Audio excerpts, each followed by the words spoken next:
Hey guys, welcome back to the CulePodcast. Welcome back to another video. On today's video, guys, we're going to be looking at some words from Frenkie de Jong as he did speak about his injury and his long absence away from the pitch. We're going to be talking about the latest in regards to Dani Olmo and as well as Víctor. Are they going to be registered? And then as well, we're going to be talking about Garcia as interest. It still remains from Girona. But guys, before I get started on the video, make sure you're following all my social media platforms. Go over there and check me out. That way you guys can stay up to date with everything that I do on the channel. And lastly, guys, once again, Happy New Year. Hopefully everyone enjoyed the holidays. But let's get started with the video.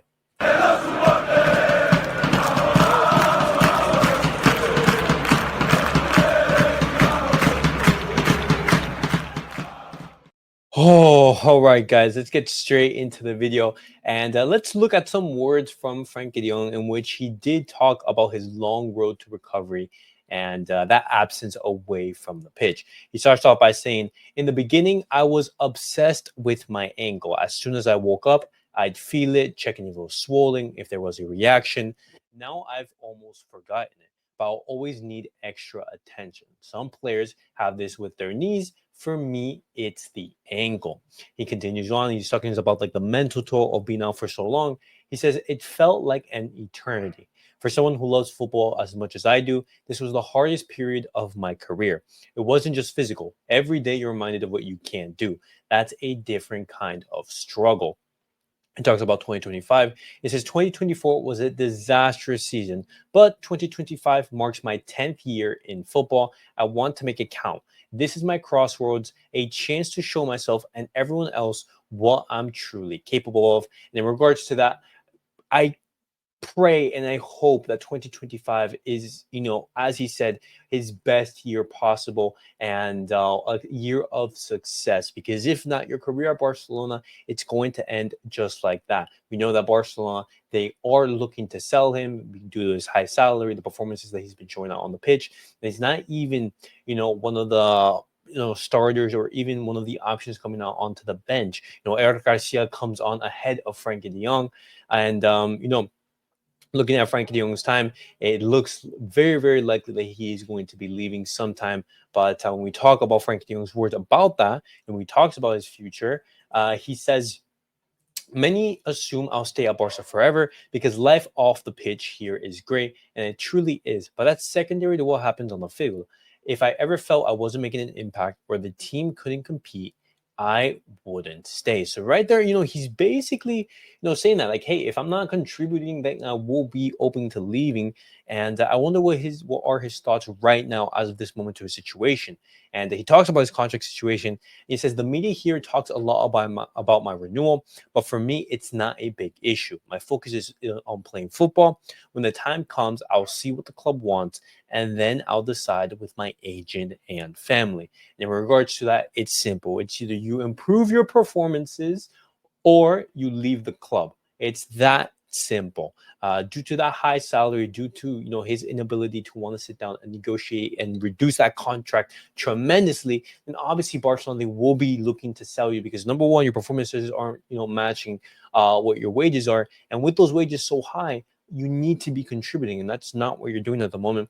And the last quote is in regards to his achievements at Barcelona. And he said, "When I joined Barca, I thought we'd achieve much more. Winning just one La Liga, a Copa del Rey, and the Super Cup in 4 years wasn't what I envisioned. It's frustrating, but football doesn't go always as planned." And I completely agree right there. Barcelona these last couple of years, we have been struggling both financially and out onto the pitch, but things are looking much, much better. Obviously, the pandemic didn't help. It basically, ripped off the band-aid, ripped off any attempt for Barcelona to cover, some of the weaknesses and holes that we did have. But let's hope that 2025 and, the next upcoming seasons, they are very successful for Barcelona. But now, guys, I want to be moving on, and I want to talk about this whole Dani Olmo situation because as of right now, Dani Olmo and Víctor, they are still not registered with La Liga. And the latest reports, the latest updates is basically saying that Barcelona, they are very optimistic about having everything finalized. They have a sense of optimism and of hope, and they're hoping that everything will be finalized within the next upcoming hours/day. And that is because they see that they have sent all the necessary documentations to La Liga. They send, all the necessary documents in regards to that sale of the VIP seats to that company. And we do know that La Liga, they basically need those guarantees, and that's why they've initially rejected that. They denied the attempt for Barcelona to renew or basically to register these players. But Barcelona, they have received basically the payment to make up for the lost revenue from Barca Studios and everything like that. And the only problem that right now remains is that Article 141.5, which basically says a player cannot be registered twice in one season. And we did see in previous instances, a player not be allowed to be re-registered. You look at Samu when he registered with Granada after being signed by Atletico Madrid and everything like that. And due to Barcelona basically sending everything before December 31st, before the deadline, before everything closed, Barcelona, they hope that with this new situation, with this unprecedented situation, they will be able to renew them. And if La Liga, if they decline that, then they could be looking to go the legal route and go through what is called a force majeure, which basically means that, on conditions that Barcelona can't control, basically didn't allow us to register these players. And so looking at that, if the judges, they are sympathetic, if they see this as, Barcelona doing their homework and basically putting all the necessary paperwork and documentation before that deadline, then that could be the case. But, we're going to have to see how it goes. The club is optimistic. We're going to have to see if that is actually the case.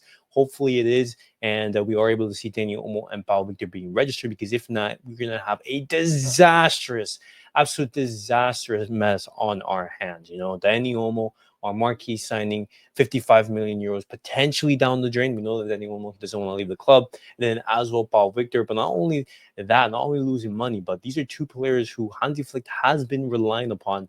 And they will be two players who Hansi Flick will not be able to count on. But that is the latest in regards to the whole Dani Olmo situation. Barcelona basically say that they have submitted all the paperwork, and the only thing that is left is for La Liga to either accept that or to deny it. And then from then on, Barcelona, if they deny it, go through the legal route and go through the courts. But the last piece of news I did want to talk to you guys today is in regards to Eric Garcia, because Eric Garcia right now, he still remains a priority for Girona. He's a target, and Girona right now, they would rather prefer a loan deal rather than a permanent transfer. And with Barcelona, needing the funds, just to basically get up to that 1-to-1 rule, then obviously a loan isn't ideal and everything like that. We would rather sell him on a permanent loan, especially looking at Barcelona's interest, for example, at Jonathan Tah in the summer. And what would you guys make of an Eric Garcia departure?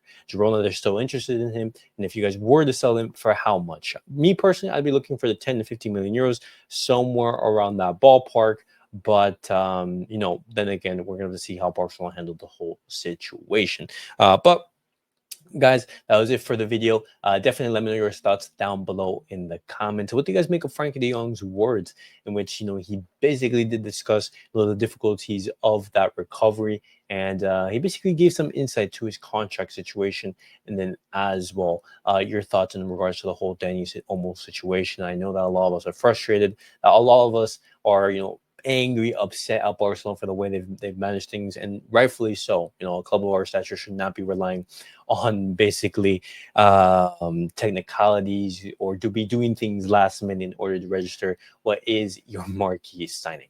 And lastly, thoughts on Eric Garcia, Girona maintaining their interest in the Spaniard. But guys, thank you so for watching.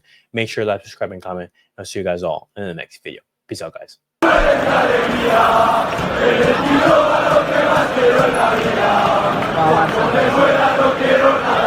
Vamos.